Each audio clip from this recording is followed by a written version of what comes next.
Unmindful of her dishwashing, Faye, my daughter, slipped a bowl from her hand to crash on the floor. The shattered sound thundered in my brain. It woke up my childhood memories.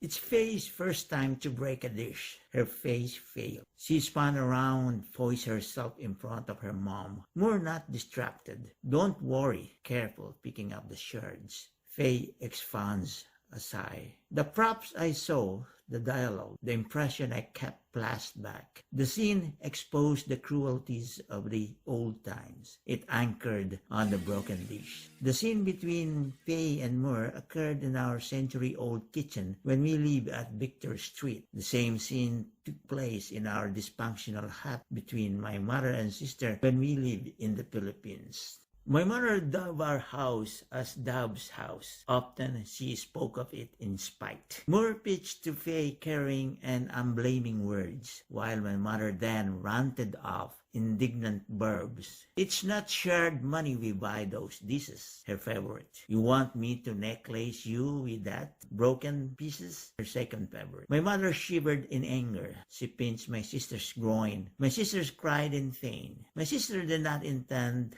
to break that dish. Neither my mother wanted to get high-strung or hurt my sister. I blame on time, the creator of spirit, to go our. My mother, to help with my father's scrimpy income, she slaved up with our relatives whom she thought are rich. Little did she know she's being exploited. In my mother's absence, she designated my sister as the mother in charge. At age 9, she skipped her childhood and jumped to motherhood. And being a mother, she asserted her power, dividing our breakfast, myself getting the little ration, yet I am the eldest. I couldn't dare question her authority. When my mother got home, if she found things not to her liking, she lectured my sister. My sister couldn't just let it fast. She answered back. She challenged my mother's verbal assault, and she got my mother's palm on her mouth. Such a big job my mother laid on my sister's shoulder. At her tender age, she knew why our mother had been that way. My mother wanted a decent home. She stripped of the indignities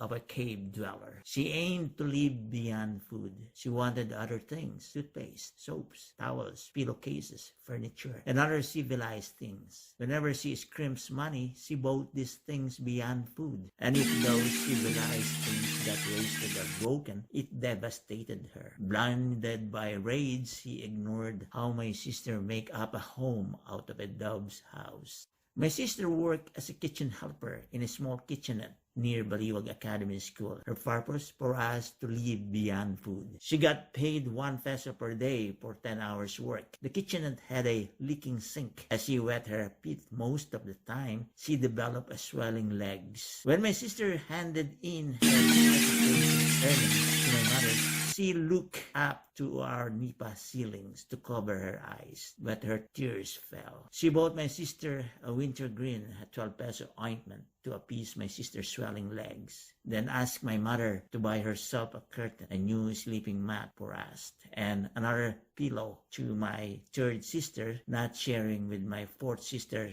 My mother never let my sister work on the kitchenette again.